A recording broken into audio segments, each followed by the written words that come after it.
오늘 우리에게 주시는 하나님의 말씀은 누가복음 3장 18절부터 23절 상반절 말씀입니다. 신약성경 92면에 있습니다. 한 절씩 교독하시겠습니다. 또 그 밖에 여러 가지로 권하여 백성에게 좋은 소식을 전하였으나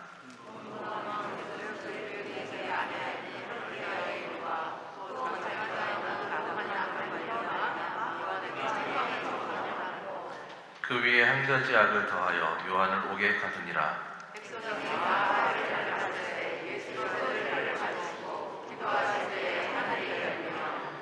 성령이 비둘기 같은 형체로 그의 위에 강림하시더니 하늘로부터 소리가 나기를 너는 내 사랑하는 아들이라 내가 너를 기뻐하노라 하시니라. 예수께서 가르치심을 시작하실 때에 30세쯤 되시니라. 아멘. 오늘은 총회가 정한 청년주일입니다. 이 시대 모든 세대가 살아가기가 어렵고 힘들지만 특히 앞날을 준비하는 청년들에게는 더욱 어렵고 힘든 세대입니다.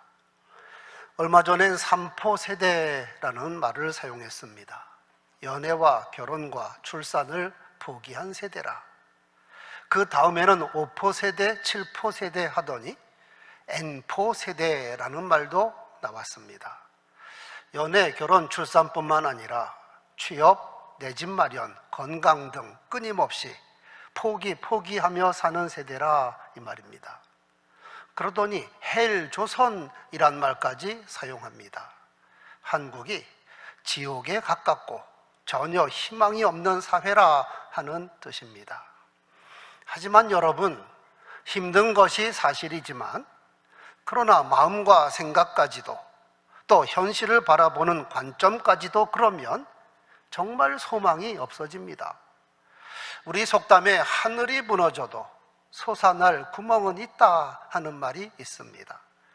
더욱이 신앙인 입장에서는 하나님이 살아계시고 하나님의 언약이 살아있는데 우리는 믿음으로 이 모든 것을 극복해야 합니다. 오늘 말씀의 제목은 청년 예수인데 서두에서 두 가지를 꼭 기억하시기 바랍니다. 하나는 우리가 예수님 하면 수염이 많이 나신 인자한 할아버지 정도로 생각하기 쉬운데 실은 예수님 공생의 당시 나이는 30세쯤 되었다 하였습니다. 즉 육신의 예수님은 청년 예수입니다. 또 하나 인식해야 할 것은 예수님 공생의 당시 형편과 처지로 말하면 우리가 지금 겪고 있는 것과 비교가 안 될 정도로 훨씬 어렵고 힘들고 고통스러웠다 하는 것입니다. 첫째, 환난과 고난의 시대를 사신 청년 예수. 예수께서 탄생한 때부터 환난과 고난의 시대였습니다. 이스라엘은 이미 로마 제국의 식민지 하에 있었고 로마가 세운 대헤롯이 통치하고 있었는데 그는 얼마나 간악하고 포악한 사람이었는지 모릅니다. 대헤롯은 33년간 팔레스틴 전역을 통치하였는데 그는 병적인 의심병이 있어서 잘못도 없는 왕비와 3명의 자식을 반역죄로 처형을 했습니다. 물론 백성들에게는 무시무시한 공포 정치와 간악한 짓도 많이 했습니다. 무엇보다 아기 예수가 유대인의 왕으로 탄생했다 하는 소식을 듣고 베들레헴과 그 모든 지경 안에 있는 2살 아래 산의 아이를 모두 살해한 자이기도 합니다. 대헤롯이 죽은 후 그의 아들들에게 영토를 나누어 통치하게 하였는데 이들을 분봉왕이라 말합니다. 먼저 유대와 사마리아를 통치하는 헤롯 아켈라오는 얼마나 야만적인 사람인지 모릅니다. 고통스러운 백성들이 폭동을 일으켰다고 무려 3,000명을 무자비하게 죽였습니다. 결국 나라가 혼란에 빠짐으로 로마 제국에서는 그를 추방하고 그 지역을 직접 로마가 통치하였으니 총독을 세운 겁니다. 좁은 땅덩어리에 유대와 사마리아 지역은 로마 총독이 다스리고, 갈릴리아 베레아는 분봉왕 안티파스가 다스리고, 또 갈릴리 북동부는 분봉왕 헤롯 빌립이 다스렸습니다. 한편 본문에 등장하는 분봉왕 헤롯은 안티파스인데, 그는 자기 동생 분봉왕 아닌 또 다른 빌립의 아내 헤로디아와 눈이 맞아 그 여자를 빼앗아 자기 아내로 삼았습니다. 헤롯 가문의 요지경입니다. 이에 세례 요한이 그의 여러 가지 죄를 책망합니다. 그가 행한 모든 악한 일로 말미암아 요한에게 책망을 받고 그 위에 한 가지 악을 더하여 요한을 옥에 가두니라. 하나님의 선지자를 옥에 가두었습니다. 세례 요한을 옥에 가두었을 뿐만 아니라 결국 헤로디아의 관계로 요한의 목을 베어 죽여버렸습니다. 이런 상황 가운데서 백성들의 삶은 얼마나 곤고했겠습니까? 로마의 식민지이니 자유가 없었고 세금을 비롯하여 온갖 수탈을 당했으니 경제적으로 고통스러웠고 하루를 사는 것이 10년을 사는 것 같이 힘들었습니다. 뿐만 아니라 유대 종교 지도자들은 얼마나 타락했습니까? 예수께서 말씀하신 대로 하나님의 집이라 일컫는 성전이 강도의 소굴로 전락했습니다. 대제사장 안나스는 제사용 제물 사업에 빠져 있었으니 그들이 드리는 제사를 하나님께서 받으실 리가 없습니다. 즉 백성들은 사회 정치적으로 암담했을 뿐만 아니라 영적으로 심히 피폐해 있었습니다. 여러분, 예수님 공생의 당시 형편과 처지로 말하면 우리가 지금 겪고 있는 것과 비교가 안 될 정도로 훨씬 어렵고 힘들고 고통스러웠다는 것을 기억하시기 바랍니다. 두 번째, 이런 시대에 30세쯤 된 청년 예수가 활동하셨습니다. 복음서가 4권이 있지만 예수님의 어린 시절에 대하여 언급한 책은 누가복음뿐이고 그것도 아주 간략하게 기록합니다. 누가복음 22장 40절에서 아기 예수가 자라며 강하여지고 지혜가 충만하며 하나님의 은혜가 그의 위에 있었다 하였습니다. 2장 52절에서는 소년 예수에 관하여 지혜와 키가 자라가며 하나님과 사람 앞에 더욱 사랑스러워 가더라. 그리고 12살 때 예루살렘 성전에 올라가셨는데 그의 부모가 아들도 챙기지 아니하고 하룻길을 갔다가 아이가 없는 것을 알고 크게 놀라 다시 찾았다 하는 기록이 있습니다. 그런데 이 사건 후에 육신의 아버지 요셉은 일체 언급이 없습니다. 아마 일찍 세상을 떠난 것으로 보입니다. 그러니 장남인 예수는 아버지가 하던 목수일을 하면서 가족을 부양해야 하는 어렵고 힘든 삶을 살았을 것입니다. 그러다가 30세쯤 되었을 때 남쪽 유대 지방에 내려와서 세례를 받고 공생애를 시작합니다. 세상의 구주로서 공생애 사역을 시작하지 않을 수 없는 청년 예수는 홀 어머니와 남동생 4세 누이들까지 남겨두고 떠났으니 그 마음이 얼마나 무겁겠나 하는 것도 우리가 생각해야 합니다. 청년 예수의 인간적 고뇌. 한편 공자는 논어 위정편에서 이런 고백을 합니다. 나는 나이 15에 학문의 뜻을 두었고 30에 뜻이 확고하게 섰으며 40에는 미혹이 되지 않았고 불호 50에는 하늘의 명을 깨달아 알게 되었으며 지천명 60에는 남의 말을 듣기만 하면 곧 그 이치를 깨달아 이해하게 되었고 이순 70이 되어서는 무엇이든 하고 싶은 대로 하여도 법도에 어긋나지 않았다. 종심소욕 불요구. 철인다운 고백입니다. 공자도 대단한 사람입니다. 그런데 청년 예수는 30세에 공자의 70세까지 모든 것을 다 갖추었다는 사실입니다. 12살 때 예루살렘 성전에서 보여준 예수의 모습은 학문의 뜻을 두었을 뿐만 아니라 하늘의 뜻을 확실하게 깨달은 것을 보여줍니다. 소년 예수가 선생들 중에 앉으사 그들에게 듣기도 하며 묻기도 하시니 듣는 자가 그 지혜와 대답을 놀랍게 여기더라. 학문에 탁월했습니다. 그의 어머니가 아이야, 어찌하여 우리에게 이렇게 하였느냐? 보라, 내 아버지와 내가 근심하여 너를 찾았노라. 그러니까 소년 예수 답변이 어찌하여 나를 찾으셨나이까? 내가 내 아버지 집에 있어야 될 줄을 알지 못하셨나이까? 소년 예수의 자의식을 잘 보여주고 있습니다. 그런 예수, 30세에 3번에 걸쳐 마귀의 시험을 이겼고 불혹, 하늘의 명을 깨달아 지천명, 공생애를 시작하기 위하여 세례를 받으셨습니다. 백성이 다 세례를 받을새 예수도 세례를 받으시고 기도하실 때에 하늘이 열리며 성령이 비둘기 같은 형체로 그의 위에 강림하시더니 하늘로부터 소리가 나기를 너는 내 사랑하는 아들이라 내가 너를 기뻐하노라 하시더라. 그리고 3년연 많은 백성들에게 천국 복음과 인생의 참된 길을 설파하셨고 무엇이든지 하고 싶은 대로 하여도 법도에 어긋나지 않았습니다. 종심, 소욕, 불요구. 어떻게 그뿐입니까? 예수 나이 33세에 하늘아버지의 뜻을 따라 십자가를 지심으로 인류의 구원을 완성하셨습니다. 다 이루었다. 청년 예수, 온 인류의 구세주가 되시다.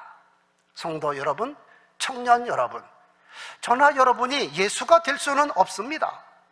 예수님은 하늘에서 오신 분이요 하나님과 동등하신 분입니다. 하지만 우리는 예수를 본받아야 합니다. 예수의 마음을 품어야 하고 예수 스타일로 살아야 합니다. 너희 안에 이 마음을 품어라. 곧 그리스도 예수의 마음이니 우리가 다 하나님의 아들을 믿는 것과 아는 일에 하나가 되어 온전한 사람을 이루어 그리스도의 장성한 분량이 충만한 데까지 이르리니 오직 사랑 안에서 참된 것을 하여 범사에 그에게까지 자랄지라. 그는 머리니 곧 예수 그리스도시니라. 여러분, 청년 예수를 잘 본받읍시다. 환경과 여건 탓하지 말고 세속에 물들거나 불의와 타협하지 말고 오직 하나님 아버지의 뜻을 깨닫고 그리스도의 마음을 품고 표대를 향하여 담대히 나아갑시다. 그래서 믿음의 역사를 이룹시다. 세 번째, 기독교는 청년들의 모임입니다. 원래 한국어에 청년이란 단어가 없었습니다. 개화기까지 한국에는 소년이나 장년이란 말은 있었으나 청년이란 단어 자체가 없었습니다. 단어가 없다는 것은 실체가 없는 겁니다. 그 전까지 한국 사람은 소년으로 있다가 장가드는 순간 어른, 장년이 되고 말았습니다. 소년에서 장년으로 직행한 겁니다. 그래서 한국 사람들은 일찍 늙었고 허세를 부리는 사람들이 많았습니다. 그런데 청년이란 단어는 기독교에서 만들어낸 단어입니다. 푸를 청, 해, 년, 푸른 세대라, 젊은 세대라. 1896년 도쿄 유학생들의 잡지에서 청년이란 단어가 처음 등장합니다. 1898년 청년 애국회 사건 이후 청년이란 단어가 사람들 입에 오르내립니다. 그러다가 1903년 10월 28일 선교사 언더우드와 길레트의 주도로 서울의 황성 기독 청년회라는 이름으로 YMCA가 탄생한 후에 청년이란 말이 보편화되었습니다. 전택부는 YMCA가 이때까지 없던 청년을 발견하여 사용하면서 마치 기름에 불 붙듯이 한국 사회에 신선한 충격을 주었다 하였습니다. 월남 이상제는 처음에 청년이라는 말을 듣고 크게 놀랐다. 마치 독립협회의 독립이란 말을 처음 듣고 놀랐던 것처럼 청년이란 말은 한국 사회에서 새로운 말이요, 새로운 개념이다. 일제강점기 때 청년이란 단어는 독립과 새로움과 신문명 건설을 의미했습니다. 기성세대 및 그들의 가치관으로부터 단절하는 것은 청년을 정의하는 가장 중요한 기준이 된 겁니다. 그래서 청년을 연령으로 정할 수가 없다 하는 주장도 하였습니다. 1920년 조선청년연합회가 결성이 되었는데 21년까지 무려 1300개의 청년회가 생겼습니다. 이후에 2000개를 넘습니다. 1920년 5월 26일자 동아일보에서는 사회의 동적인 방면, 즉 진보 세력을 대표하는 자가 청년이요, 정적 방면, 즉 보수 세력을 대표하는 자가 노년이라고 주장하기도 하였습니다. 한편 YMCA에서는 1921년 3월에 청년이란 제목의 기독교 잡지를 발간하여 시대적 요청에 따라서 기독교 가치관으로 민족 선도를 하며 문명 향상을 꾀하고 도덕적 기풍을 일으키는 데 앞장섰습니다. 그러므로 세계 기독교나 한국 기독교나 교회는 청년 또는 청년과 같은 사람들의 모임입니다. 예수님 공생의 시대에도 고난과 역경의 시대였지만 예수 부활 승천 후에도 여전히 세상은 살기 힘든 곳입니다. 이에 하나님의 소원은 만민이 돌이키고 주 안에 구원을 받는 겁니다. 그래서 참된 평강을 누리는 겁니다. 그래서 약속하신 대로 남종과 여종들에게 성령을 물붓듯이 부어주신 겁니다. 예수 부활 50일째 곧 오순절에 약속하신 성령이 강림하였습니다. 그리고 베드로의 설교를 들은 청중들이 마음의 찔림을 받고 이렇게 묻습니다. 우리가 어찌할까? 베드로가 답변합니다. 너희가 회개하여 각각 예수 그리스도의 이름으로 세례를 받고 죄 사함을 받으라. 그리하면 성령의 선물을 받으리라. 그러면 성령 받으면 어떤 일이 일어난다고 했나요? 너희 자녀들은 예언할 것이요, 너희 젊은이들은 환상을 보고 너희 늙은이들은 꿈을 꾸리라. 따라하시면 좋겠습니다. 너희 자녀들은 예언할 것이요, 너희 젊은이들은 환상을 보고 너희 늙은이들은 꿈을 꾸리라. 할렐루야. 여러분, 예수님도 청년이셨을 뿐만 아니라 성령도 진리의 영, 생명의 영입니다. 그래서 성령 받은 사람은 연령에 상관없이 청년입니다. 포괄적으로 표현하면 꿈이 없고 환상과 예언이 없는 사람은 노인이며, 나이에 상관없이 성령 받아 꿈을 꾸고 환상과 예언이 있는 사람은 청년입니다.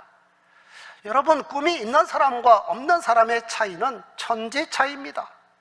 12명의 정탐꾼이 가나안 땅을 정탐하고 돌아왔을 때 갈렙과 여호수아 두 사람만이 가나안 땅에 들어가면 된다 한 이유가 무엇일까요? 하나님의 언약으로 믿었기 때문입니다. 이 땅은 하나님께서 우리에게 주시기로 약속하셨어. 아무리 성읍이 높고 그 땅 사람들이 장대할지라도 여호와 하나님은 위대하시고 강한 하나님이시요 우리와 언약하셨기 때문에 하나님 말씀에 순종하면 얼마든지 그 땅을 정복할 수 있다 하는 겁니다. 언약을 믿으면 하나님의 비전이 보입니다. 그러나 믿음 없는 10명의 정탐꾼과 이스라엘 백성들은 언약으로 믿지 아니하니까 하나님의 꿈과는 거리가 멉니다. 결국 출애굽 1세대들은 광야에서 다 엎어집니다. 자기들의 생각과 자기들이 말한 대로 되었습니다. 우리는 못 들어간다, 우리는 다 죽었다, 그대로 되었습니다. 그리고 그 후손들은 40년 동안 그 척박한 광야에서 훈련 또 훈련, 순종 훈련을 받은 후에야 가나안 땅에 들어갈 수 있었습니다. 그러나 믿음의 보고를 한 갈렙은 그 후 45년이 흘러 그의 나이 85세가 되었는데 여전히 젊은 청년이었습니다. 85세 청년, 이제 보소서, 여호와께서 이 말씀을 모세에게 이르신 때로부터 이스라엘이 광야에서 방황한 이 45년 동안을 여호와께서 말씀하신 대로 나를 생존하게 하셨나이다. 오늘 내가 85세로 돼 모세가 나를 보내던 날과 같이 오늘도 내가 여전히 강건하니 내 힘이 그때나 지금이나 같아서 싸움에나 출입에 감당할 수 있으니 그날에 여호와께서 말씀하신 이 산지를 내가 정복하겠나이다. 갈렙은 85세인데 청년입니다. 청년. 여러분, 하나님께서는 성령을 통하여 끊임없이 우리에게 꿈과 비전을 보여주십니다. 그럴 때 믿음으로 그 꿈을 꽉 잡아야지 이런저런 이유를 대면서 나이는 나이가 많아요, 배운 게 없어요, 가진 게 없어요, 그 꿈을 붙잡지 아니하면 하나님의 꿈과는 거리가 먼 사람이 되어버리는 겁니다. 이삭은 나이가 많아서 눈이 어두워 자기 앞에 있는 아들이 에서인지 야곱인지 구별도 못했습니다. 그러나 그의 영적인 눈은 밝아서 하늘의 이슬과 땅의 기름짐을 주시는 여호와 하나님이 보였습니다. 그리고 내가 축복하면 내 자손이 복을 받는다는 믿음이 있었습니다. 그랬더니 만민이 굴복하는 모습이 보이고 열왕이 엎드리는 모습이 보이는 겁니다. 이것이 이삭의 꿈이었습니다. 이삭은 이것을 보면서 자기 아들에게 축복했습니다. 그리고 이 축복을 받은 야곱에게 믿음의 역사가 그대로 이루어지는 겁니다. 야곱이 죽기 전에 12명의 아들들에게 일일이 축복합니다. 하지만 그 당시로서 총리가 된 요셉을 제외하고 나머지 11명의 아들들은 그저 그런 사람들입니다. 평범한 목동들입니다. 그런데 야곱이 믿음으로 아들들에게 축복합니다. 야곱은 늙어 죽으면서도 꿈을 꾸었고 꿈을 선포했습니다. 그랬더니 그 축복이 그대로 이루어져 이들이 이스라엘 12지파의 조상이 되었습니다. 특히 유다에게는 이렇게 축복합니다. 유다는 내 형제의 찬송이 되리라. 규가 유다를 떠나지 않을 것이다. 그 옷을 포도주에 빨리로다. 즉 유다가 12아들 가운데 메시아 지파가 될 것이라는 축복이요 믿음의 선언입니다. 그랬더니 정말 유다 지파에서 메시아가 탄생합니다. 아브라함과 유다 지파 다윗의 자손 예수 그리스도. 성도 여러분, 나의 꿈이 당대에 다 이루어지지 않을 수도 있습니다. 다 이루어지지 않아도 괜찮습니다. 오히려 꿈을 후대에 남겨주고 유산으로 물려주는 것도 아름다운 일입니다. 아브라함 생전에 그의 꿈이 다 이루어지지는 않았습니다. 그의 후손이 하늘의 별처럼 많아지지도 않았고 가나안 땅을 차지하지도 못했습니다. 하지만 아브라함은 그 꿈을 간직하고 있었고 믿음의 눈으로 그 꿈이 이루어지는 것을 보았으며 그 꿈을 후손들에게 물려주었고 결국은 후대에 다 이루어졌습니다.